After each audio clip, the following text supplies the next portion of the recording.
What is up, YouTube? That's it here, bringing you round 5 from my Premier Challenge Top Cut featuring Zorark. Today we're going up against Patrick Smith, the person who recently won Arizona, almost Top Cut San Jose, Top Cut a couple Premier Challenges. This guy is a real up-and-comer in the VGC scene, I guess, and he's just a really strong competitor. He's actually the only person who's left in this tournament that is undefeated, and I got the pair up in to play him in the last round.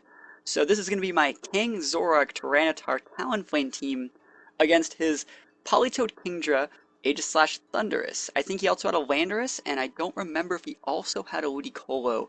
But this guy's team is really good, and it's undefeated for a reason. Normally, he's known for using like Charizard Weavile type stuff. He's the guy that made that team popular on the West Coast at least. And yeah, we're just going to hop right into it. Remember, this is round 5, so this is the last round before Top Cut, and I'm currently, 3-1, so I need to win here to actually make it to Top Cut, or I'm going to get ousted out at 3-2.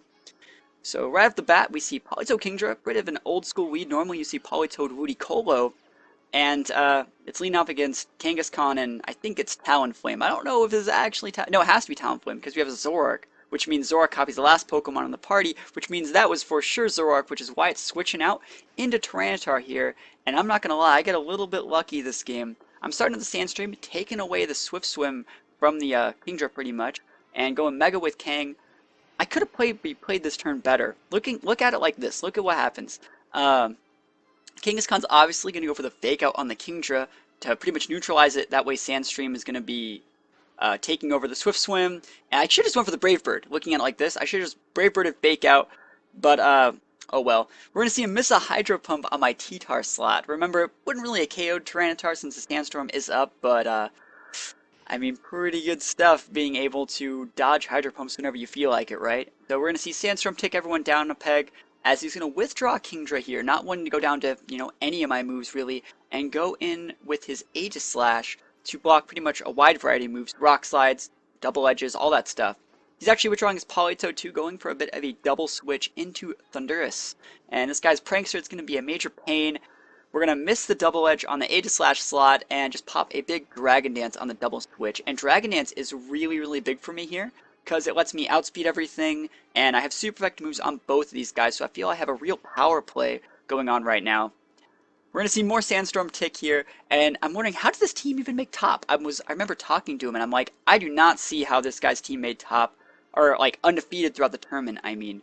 As we see, he's just like playing super standard with like Politoed Kingdra. I just don't see how he wins any games. He has no real Mega to force his way through his opponents.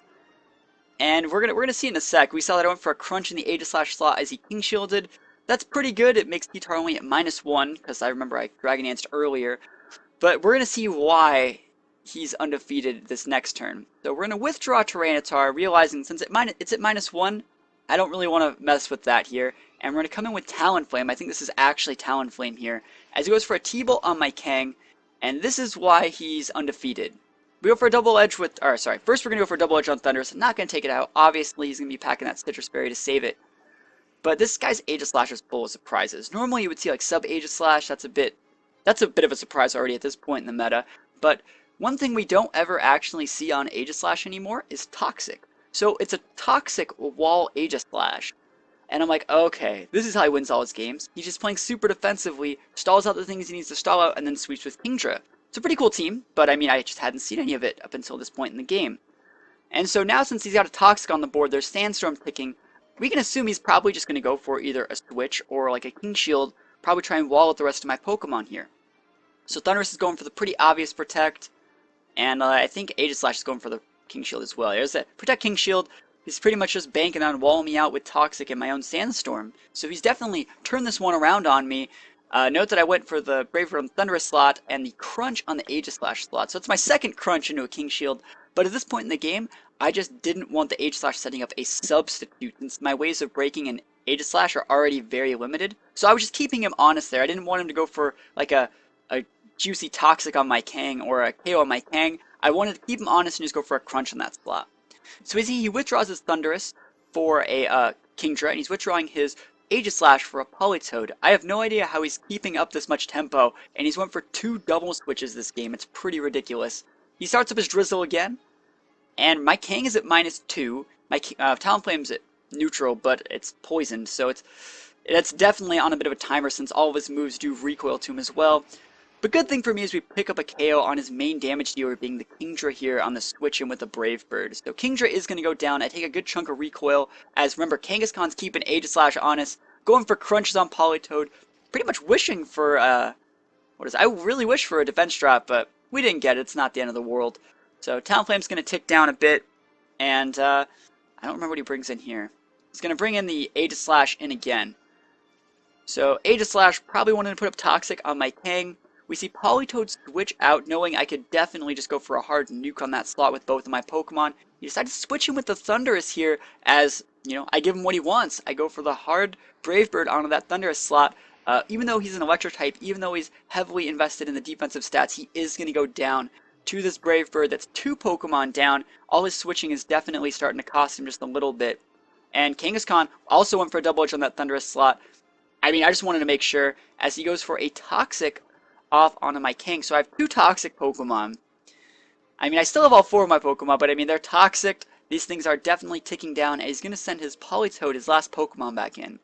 And remember how the Politoed switched out last turn? That really makes me think that it's choiced, or that it can't protect. So I'm thinking that, I have that in mind right now. And I'm just going to save my Talonflame for a couple turns. I know Kangaskhan is probably faster than Politoed, we can't say for sure, but I'm hoping that it is. So Dancing's going to come back on the board. Remember, I dodged one Hydro Pump earlier as oh, looks like I just double switched. Alright, whatever. Maybe I thought he would protect. Let's see what happens. Let's see what happens. I switch out in for Zoroark here, and he goes for another Hydro Pump. Misses on Tyranitar. Like I said, I got really, really lucky as he goes for a Toxic on that Kang slot, which turned it into Zoroark here. So like I said, I got lucky. I definitely got lucky there. As I win here, obviously. There's no way he can come back because my Tyranitar has a Lumberry. I still have all 4 of my Pokemon. This guy's a really heavy climb ahead of him. He goes for a King Shield to wait out some of this.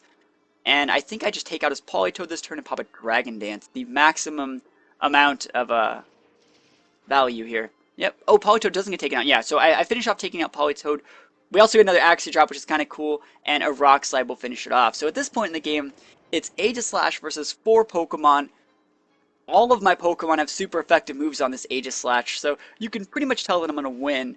But, I mean, we still have a couple turns of the game. I mean, he's going to try and go for, you know, Toxic plays on my Pokemon. I probably could have just went for a Night Daze, I could have went for a Night Daze Crunch here, but I decided just to pop another Dragon Dance because, I mean, I felt like it. I actually thought he was just going to run right there, but he doesn't run. He stays in the game, and we get another Dragon Dance off. That's the second time I've Dragon Danced for, like, no reason at the end of games. Maximum BM, right?